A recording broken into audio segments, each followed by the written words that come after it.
Well, if you or someone you know has ever lost a baby through miscarriage or stillbirth, you know how difficult a journey it can be. Many moms and dads carry that emotional baggage around with them. And it's a torment that can be magnified in the hospital or doctor's office the minute they get that bad news. Kathy Yates of Tampa was the mom of 2 girls when she found out she was pregnant with 2 boys in 2015. A perfect family, or she thought. It was kind of a shock to find out you're pregnant with twins, and then you get excited. Identical twins, but they were sharing the placenta unequally. At 21 weeks, Kathy needed risky surgery in Miami. Within 24 hours, we learned that Asher, twin B, had passed. And from there, you know, it's just kind of a rocky road.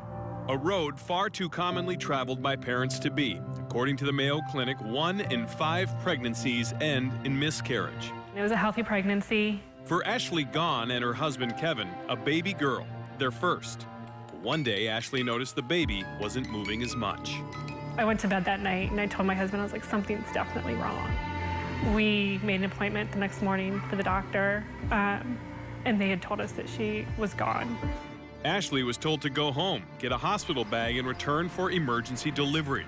A lot of people don't understand when you lose a baby that you still have to go in and deliver that baby. And it was at that moment and the following days where the grief and the pain set in.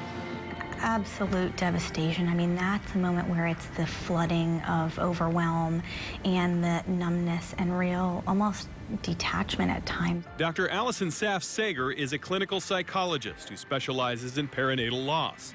She says mental anguish can begin the minute you get the bad news. Both women recall their experiences at St. Joseph's Hospital in Tampa. When you walked out, you see all the balloons and you see people coming in with food. And the toughest part of my whole experience there was leaving the hospital. Being taken to the same exit as everybody that has a baby leaves. Having to witness that is such a difficult re-traumatization. In fact, nearly a dozen moms who lost children recall negative experiences at hospitals in the Bay Area and beyond. Basic things from using a different exit to being in a different room to much bigger things like even acknowledging the loss. They never mentioned him, they never came in to talk to me about him, nothing. And to make matters worse, come to find out, 1 month after leaving the hospital, I get a call from the hospital saying that we never claimed him.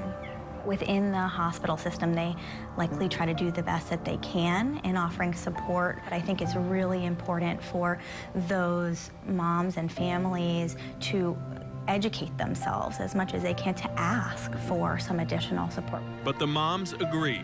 The healing and support should begin at the hospital. They need to fold women in and let them know that, yes, this sucks. It shouldn't have happened, but it did, and it sucks.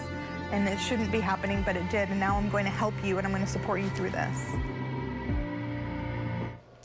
Now, I reached out to St. Joe's for a statement, and they said via email, quote, "The death of a baby can be the most difficult experience that a family ever faces. Understanding this tragic loss, our team strives to provide the compassionate support patients deserve. And in addition, we continually ask families how to better meet their needs both in the hospital and beyond." I posted their full statement on WFLA.com.